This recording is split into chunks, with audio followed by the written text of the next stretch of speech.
मुख्यमंत्री माझी लाडकी बहीण योजना हा फॉर्म ज्यांनी भरला असेल यांचा फॉर्म सबमिट अप्रूव्ह झाला कसे ओळखाल?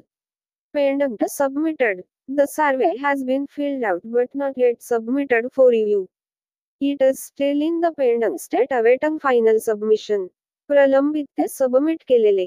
सर्वेक्षण भरलेले आहेत म्हणजेच फॉर्म भरला आहे परंतु अद्याप पुनरावलोकनासाठी सबमिट केलेले नाही.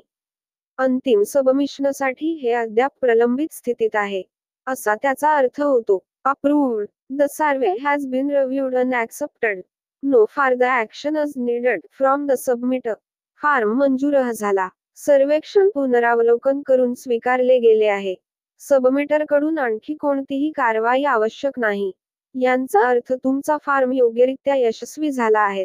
In review, the survey is currently being evaluated by the reviewers. The submitter is waiting for feedback or approval. पुनरावलोकनातः सर्वेक्षण सध्या पुनरावलोकनकर्त्यांद्वारे मूल्यांकन केले जात आहे. सबमिटर फीडबॅक किंवा मंजुरीची वाट पाहत आहे. Rejected.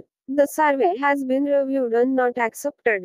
It cannot be resubmitted and no further action is needed. नाकारले. सर्वेक्षण पुनरावलोकन करून स्वीकारले गेले नाही. हे पुन्हा सबमिट केले जाऊ शकत नाही आणि आणखी कोणतीही कारवाई आवश्यक नाही.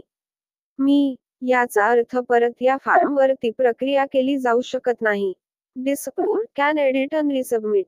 The survey has been reviewed and not accepted, but the submitter has the option to make changes and resubmit it for another review. नामंजूर, संपादित आणि पुन्हा सबमिट करू शकता. सर्वेक्षणाचे पुनरावलोकन केले गेले आहे आणि ते स्वीकारले गेले नाही. परंतु सबमिटकर्त्याकडे बदल करण्याचा आणि दुसऱ्या पुनरावलोकनासाठी पुन्हा सबमिट करण्याचा पर्याय आहे. तर मित्रांनो, अशा प्रकारे आपण आपल्या फॉर्मचे स्टेटस पाहू शकणार आहेत. धन्यवाद.